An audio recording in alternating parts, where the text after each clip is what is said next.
Bienvenido.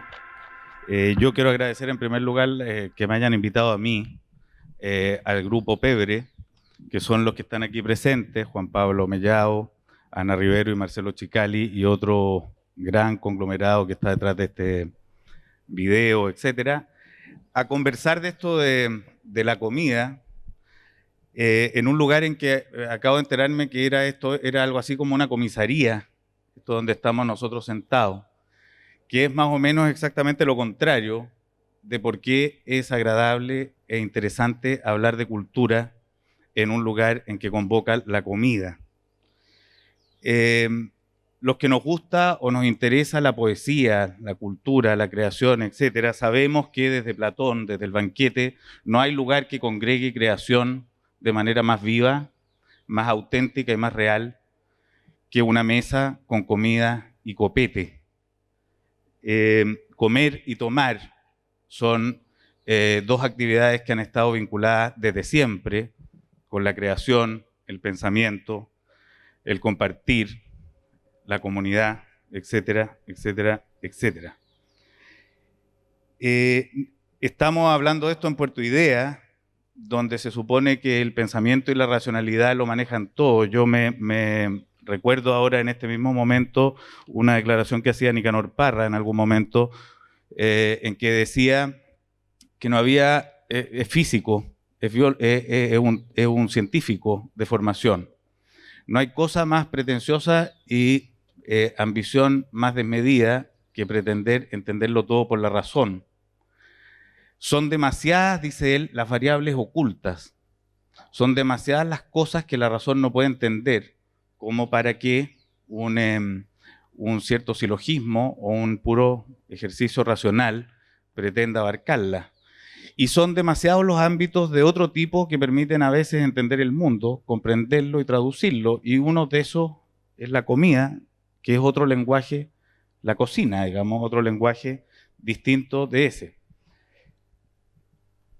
¿Qué es interesante conversar quizás de la cocina en un lugar donde se supone que es el pensamiento y la cultura lo que nos convoca? En primer lugar es de dónde viene la cocina. Ahora, quizás uno podría decir en tiempos del neoliberalismo, aparecen y se ponen de moda una cosa que se llaman los chefs. Y aparecen vestidos de una manera y dan recetas de determinadas categorías, pero los que comemos en todos los países del mundo sabemos que la cocina es una creación colectiva. Sabemos que la cocina no la hace una persona, ni mucho menos la cocina de los pueblos, la hacen los pueblos. La cocina no nace precisamente en la riqueza, la cocina nace más bien en la pobreza. Si es que se tiene un gigantesco animal para matar todos los días, no es necesaria la cocina, basta con el fuego para asar un buen pedazo de carne. Si es que el pedazo de carne es poco, es necesaria la inteligencia, el ingenio y la creatividad para convertir algo valioso en un asunto que se comparte, en algo que otros muchos comen. Los italianos esto lo saben bien, lo conocieron bien.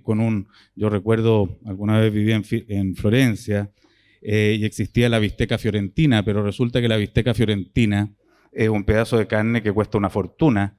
El normal de la gente con un pedazo de carne genera una salsa para muchísima gente.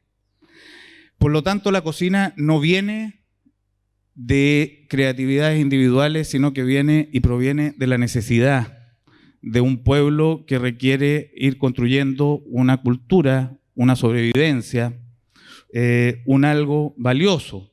En algún minuto ya hay varios autores raros, digamos, que hablan de eso. La cocina se emparenta con la brujería. No hay nada más parecido a una cocina que la oficina de una bruja. Las brujas trabajan frente a un caldero.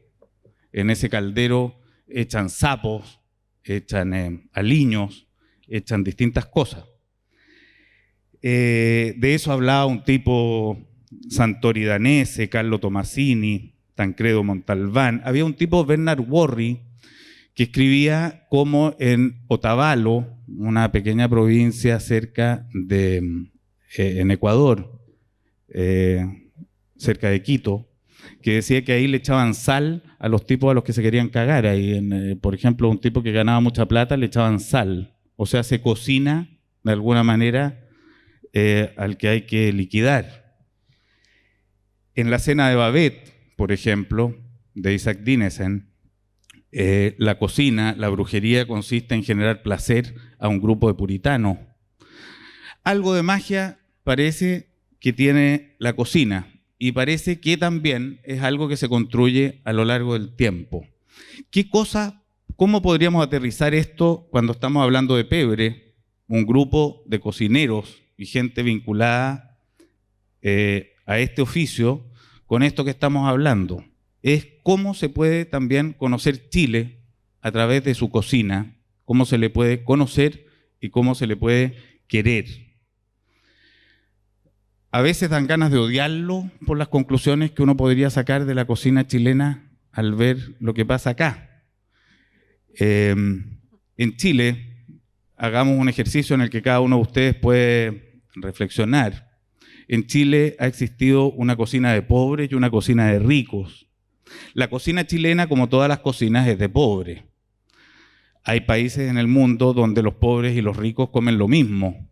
Unos pueden prepararlo con más sofisticación y unos con menos, pero comen los mismos platos. En Chile, en cambio, uno podría preguntarse por qué este país no se presenta con sus propios platos. ¿Por qué Chile no se muestra al mundo con el charquicán, con el tomaticán, con la cazuela? Y uno podría derivar de esto o concluir que algo que todos sabemos, digamos, y que todos vemos, y es que este es uno de los países, es un país particularmente clasista, donde no se reconoce precisamente ni con facilidad el saber del pueblo. En las cocinas de la clase alta, muy pocas veces se le da, o sea, es frecuente ver que las cocineras en la cocina se cocinan unos platos distintos que los que le dan a los patrones. Le ponen ajo y cebolla a platos que a lo mejor los patrones encuentran que son asquerosos con esos aderezos. Le echan a veces distintos aderezos que no le gusta a esa gente. No se presenta y pocas veces vemos que en una comida en la Moneda se le dé, en el Palacio de la Moneda se le dé cazuela o charquicán a los invitados internacionales. Algún complejo debe haber ahí. De ese complejo es de lo que se hace cargo, al parecer, Pebre. Estos amigos que tenemos acá y de los que yo me siento muy contento de verme invitado para conversar con ellos. Ellos admiran la comida chilena. Yo tengo serias dudas de por qué diablos admiran la comida chilena, pero es algo de lo que podemos pasar ahora a conversar. ¿Es admirable la comida chilena, señores cocineros, señores baristas, señores generadores de un espacio de placer, reflexión y poesía? Buenas noches. Buenas noches, Pato. Yo creo que las damos primero, Anita, a responder. Buenas noches. Tengo que hacer una aclaración con la Ana Rivero, que es muy importante. Ella es peruana, para colmo de los escándalos. Cocina que está en el más alto de los prestigios en este momento. Entonces yo quisiera saber, Ana Rivero, ¿por qué diablos tú, peruana, que viene de un país donde hay una cocina francamente admirable, estás en este rescate y amor por la comida chilena? A ver, por varias cosas. Primero, para mí no es ajeno a este país. Yo llevo más años acá que en Perú. Llevo 34 años acá. No nací acá, llegué a los 12. Por lo tanto, como de Chile, saboreo Chile. Eso por una parte. Y segundo, creo que tiene que ver con no el rescate, yo lo llamo recuperación de nuestras cocinas. Y vaya, otro punto más, creo que no es comparable. El que uno sea de Perú y que lleve 34 años acá, que me guste mucho la comida peruana y que yo viva de esta cocina. Eso. ¿Y qué me gusta de Chile? Me gusta de sus sabores, me gusta, porque estamos con Pebre. Pebre tenemos que ver una suerte para explicar. Somos una corporación donde una suerte de banda de rock, le digo yo, porque lo que menos hay son cocineros, hay 2 nomás. El resto somos periodistas, empresarios gastronómicos, sociólogos, audiovisuales. gente que nos gusta la comida, nos gusta la cocina, y por qué nos gusta tiene que ver con la memoria, en mi caso, tiene que ver con la memoria, un país donde adolece un poco la memoria, y donde la cocina, la comida, te lleva a eso, a reconocernos en los sabores, reconocernos en nuestras festividades, en lo que hay detrás de cada comida, de lo que hay detrás de cada celebración. Para mí la comida es sobremesa y la comida convoca y provoca. Hola, buenas noches. Yo creo que faltan hartas bolitas en la tómbola, Pato. Creo que faltan hartas preguntas. Creo que esta construcción es muy dinámica y nos vamos a demorar algunas generaciones quizás en encontrar el verdadero sentir, nuestra verdadera, no sé si carácter o personalidad, pero el ser chileno, el admirar a Chile. En la comida me pasa que la siento que es simple y profunda. Violeta Parra no necesitó hacer canciones con estructuras musicales complejas y quizás con 3 acordes pudo hacer canciones que 50 años después siguen en la memoria de todos nosotros. Creo que la comida además encarna varias cosas, encarna territorialidad, estacionalidad, tiempo, y a veces eso no está presente en la comida que comen los chilenos de la ciudad. Y creo que se ha ido perdiendo este espejo cósmico que es un plato o que es una olla. Y esta construcción de buscar esta identidad, esa memoria colectiva, no se puede hacer desde una oficina, no se puede hacer desde acá, se tiene que hacer caminando, se tiene que hacer en el Liberty, se tiene que hacer comiendo la comida de Caleta, perdón.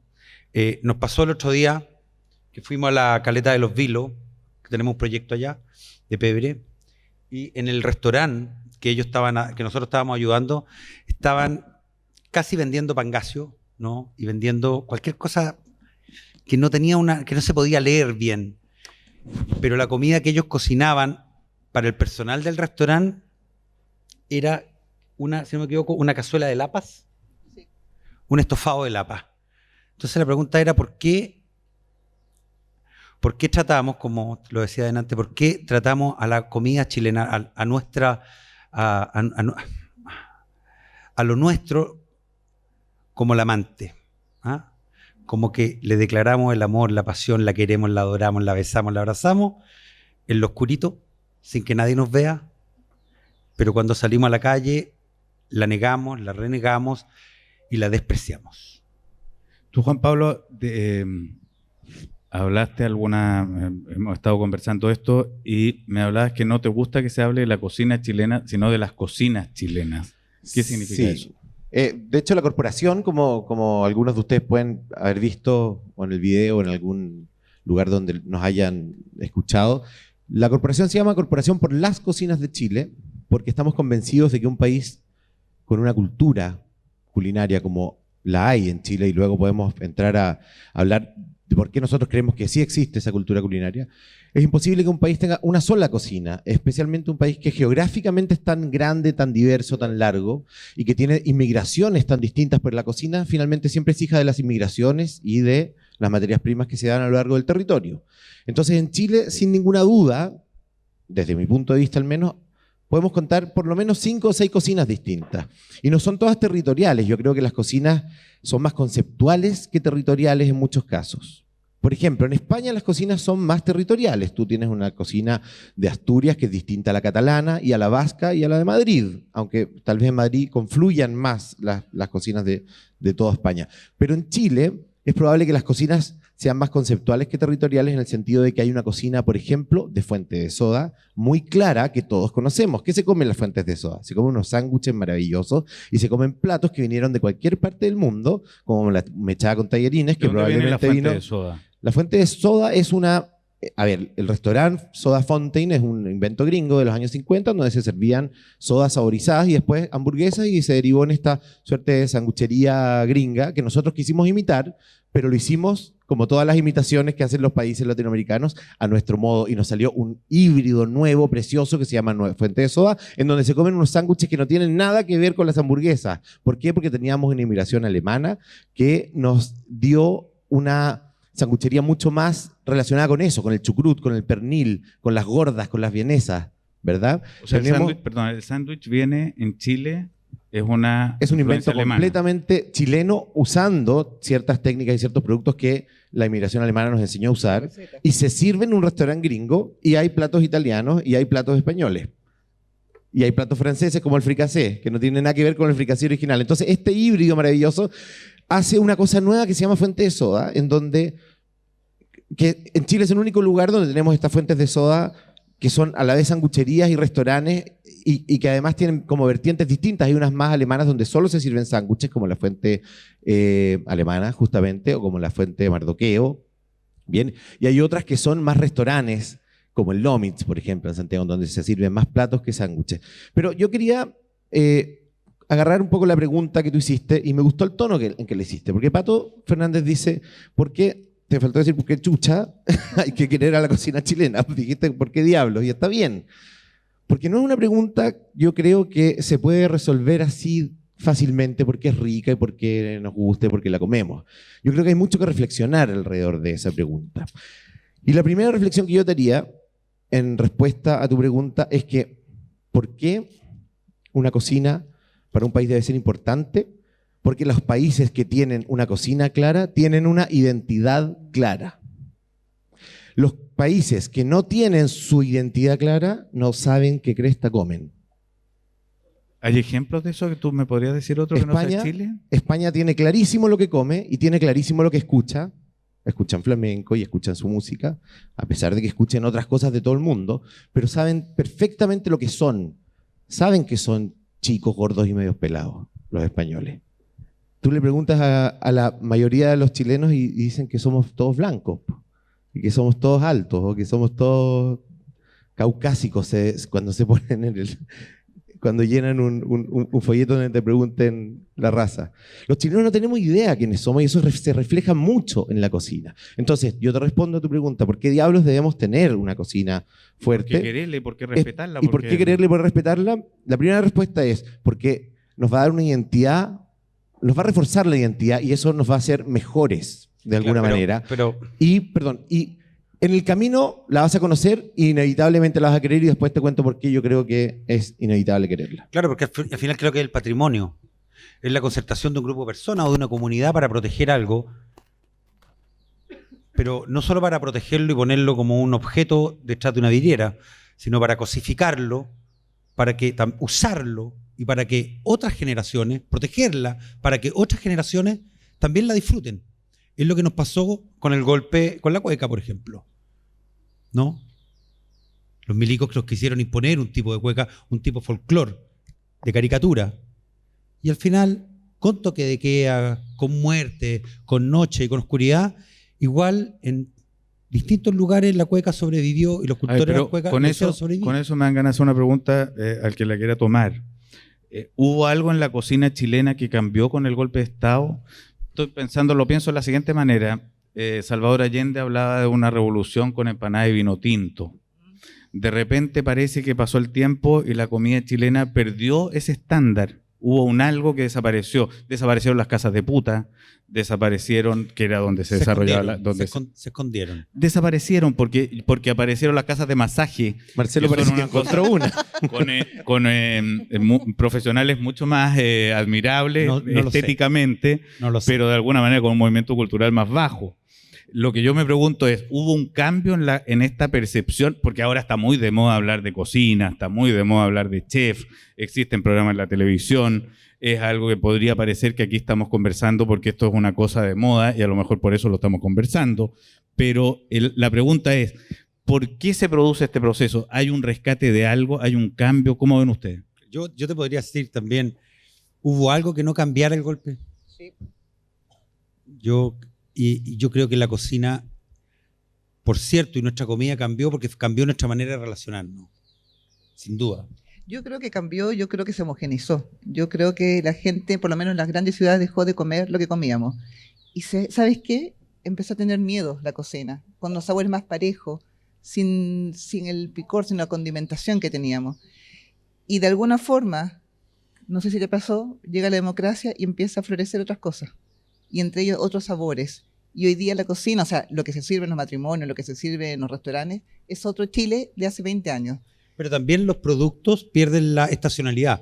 Tomate todo el año, Claro. ¿no? Sí, yo creo que a la dictadura la podemos culpar de muchísimas cosas, pero no de cambiar nuestra cocina. Yo creo que la cocina cambia mucho más con la globalización, fíjate. Con el hecho de que las tecnologías de alguna manera homogenicen, como dice la Ana, los sabores de los productos, porque ahora tenemos tomate todo el año. ¿Cachai? Hay una serie de cosas que están más allá o más acá de un momento político, porque la política se vive efectivamente en comunidad y cuando son cosas horrorosas con mayor razón, pero en la casa se sigue comiendo. Yo creo que no tiene una relación tan larga y tampoco me gustaría que desviáramos hacia allá solamente la conversa. Pero no la desviamos hacia allá solamente, pero hay un punto. Porque nosotros acabamos de escuchar un recital de Pablo de Roca. Existen poemas así también de Pablo Neruda, donde hay recetas.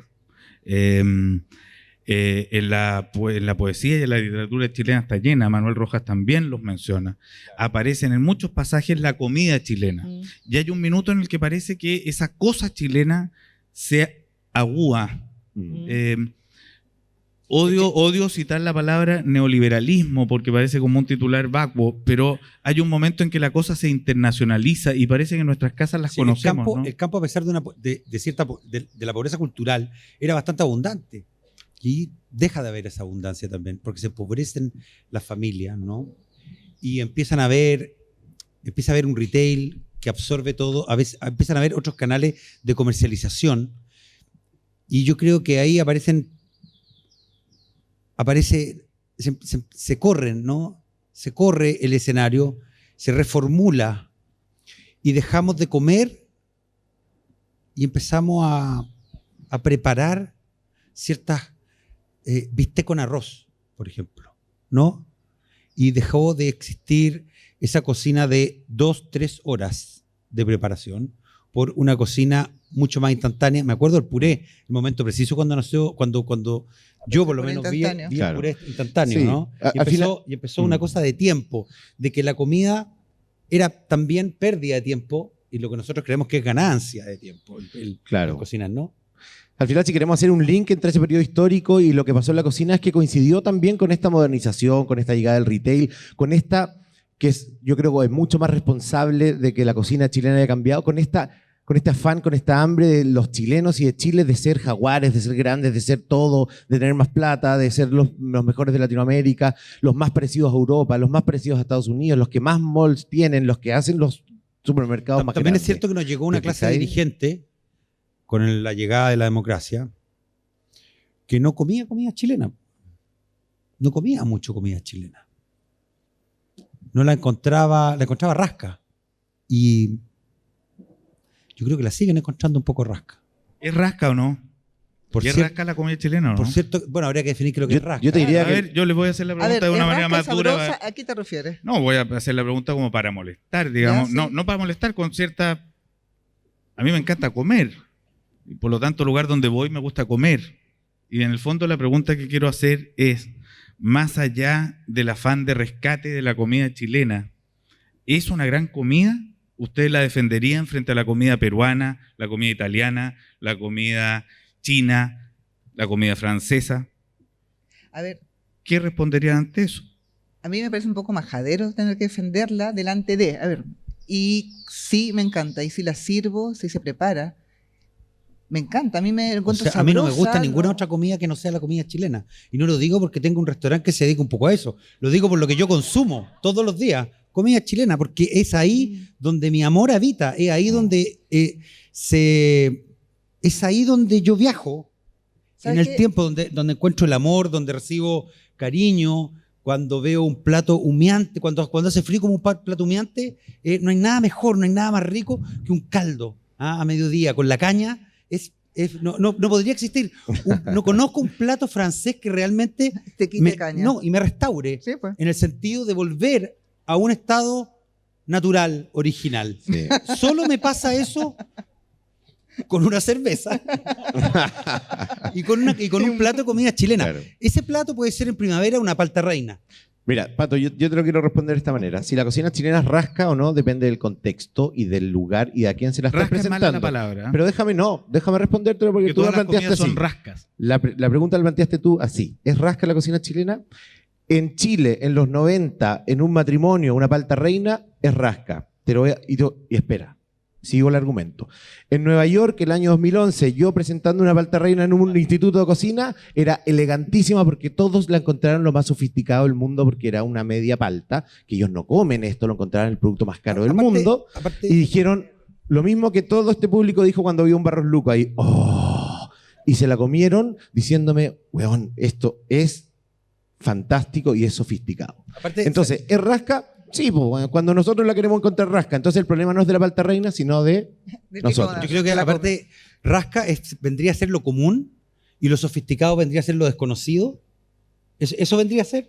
Yo encuentro vago. Probablemente, eso, porque- claro. Y Si además, vamos a en encontrar esa mesa, sofisticado lo Pato, que no En conocemos. esa mesa caben todos. En esa mesa cabe el lomo Le voy a saltado, cambiar si la quiere ponerle, en pregunta. esa mesa cabe también lomita. En esa mesa entran todos. Les voy a cambiar la pregunta. Queriendo como queremos la comida que comemos, como se quiere la leche materna, ¿qué nos dice la comida chilena? ¿De qué nos habla la comida chilena? ¿De qué nos arrulla? A mí me arrulla la comida chilena. A mí me envuelve. Y depende de lo que coma, me provocan hacer cosas. Chuta. Ay. Pero como estamos en veda de erizos, todavía nada. Hasta el 15 de enero. Sí. Hasta Siempre. Porque tú, Marcelo, ponte tú, alguna vez me hayas hablado que esta comida es una comida de olla. Es una comida A mí me de- interesa ese comentario, pero lo quisiera entender. ¿Qué significa La que la olla. comida chilena es una comida de Básic- olla? Básicamente, nuestra matriz. Porque me vuelve a las brujas. ¿Ah? Sí. Yo un día te voy a contar por qué las brujas andan en escoba. No estamos en el horario para conversar de eso. Un día te lo voy a contar, es muy interesante. A ver, cuenta, ¿por qué anda la Ahí bruja en está. escoba, Oh. Chicali? No, hay niños. no se Cuéntalo puede. con eufemismo, No se Marcelo. puede. No se puede. Pero la pregunta sería, ¿por qué no los brujos no andan en escoba? Solo las brujas. Bueno, volviendo a la olla. Chuta, nos va a dejar metido. No sé, yo lo Después del aclaró, ABP con eso lo andan en aclaró. escoba los brujos también, pero bueno. dale, Oye, dale. ahora nadie quiere hablar de cocina, pues Marcelo Chicali. Sácanos de este entuerto, weón. No. Se puso rojo. No, ¿por qué la comida chilena? ¿Qué significa que la comida chilena es una comida de olla? De calderos. ¿Por qué es de calderos? Claro, porque es de calderos, porque generalmente la comida chilena, toda la matriz de nuestro gran recetario, hay un componente único que es el sofrito. Los chilenos comemos con un sofrito antes, casi todas las comidas, desde las humitas, las cazuelas, los guisos, los pasteles, a todo picamos cebolla, en algunas partes le echamos un poquito de apio, en otras un poquito de pimentón o de pimientos, y aliñamos, ¿no? Que es la... Ají de color. Claro, que es una Comino. conversación Orégano, que comino. nosotros decimos que es lo que un concepto que identifica a Chile y cómo se diferencian las cocinas en Latinoamérica fundamentalmente, es cómo se alinean las comidas. Y nosotros tenemos un sobrecito, Era el niño. el aliño completo, la negrita, que está en todas las casas. Y ese sabor con un poquito de apio, con un poquito de cebolla, con la proteína necesaria, por ejemplo, para hacer un pastel de papa, pasa a ser la matriz, ¿no? La matriz, lo que atraviesa la madre de todas nuestras ollas, lo que contiene siempre es, y cada vez lo veo más, es una rama de apio con un sofrito. Te diría que ese es el sabor que yo más siento que me representa, ¿ah? En una cazuela, en un guiso, en cualquier plato. Pero tú, Juan Pablo, has defendido, cuando hablábamos de esto hoy día, mientras tomábamos la quinta botella de vino, tú decías que los materiales no era lo que definía una cocina. Sí. ¿Qué vendría definiéndola entonces? Si no es ni el apio, ni el... No es la materia prima principal de un plato, desde mi punto de vista, el que define la procedencia de ese plato. Te pongo un ejemplo. La papa y el tomate son americanos, pero ¿quiénes trabajan con estos productos de manera soberbia y hacen un plato que se llama ñoquis con pomodoro? Los italianos. Nadie puede dudar que el gnocchi con pomodoro es italiano, por más que la materia prima sea americana. Entonces, la conclusión sobre esto es, no importa de dónde es la materia prima, sino que la identidad del plato se la gana el país que hace algo bien con esa materia prima. La forma cultural en cómo se consume, el grupo, la comunidad que en ese sitio geográfico Mira, habita. El valor que le da, A mí en qué se convierte. me encantó escuchar un comentario de usted en alguna conversación también que tiene que ver con las influencias de los distintos países que ha habido en Chile con la comida y cómo Chile ha recepcionado eso. sí. Porque ahí está en juego buena parte de nuestra personalidad revista y a veces acomplejada. Hago esta pequeña introducción para que ustedes se la comenten, pero ¿cómo hay platos donde Chile no se los ha apropiado poniéndole un propio nombre? Por ejemplo, el kuchen sigue siendo el kuchen. En Perú, tú podrías comentarlo, Ana, la comida, los distintos platos toman nombres locales. Y las Y comidas, como sí, también hay comidas y hay influencias que asumen un prestigio, y eso habla del clasismo chileno y de esta inequidad nacional, que es un tema que nos convoca hasta el día de hoy cotidianamente. Cómo hay comida de pobres y comidas de ricos.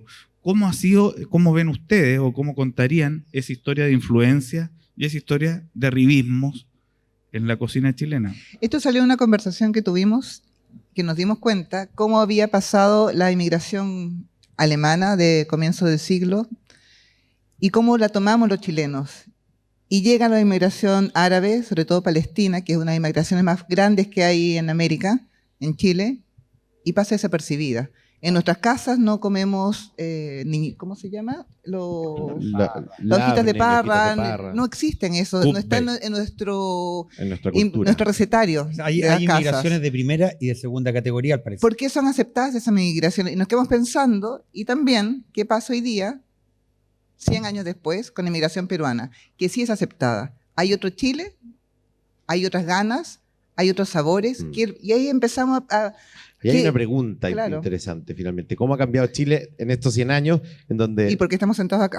Exacto, en donde pasa, como dice la Ana, de no aceptar ciertas inmigraciones o no hacerlas públicas en la cocina. Pero, Juan Pablo, la comida peruana empezó en Santiago, fundamentalmente en la zona oriente.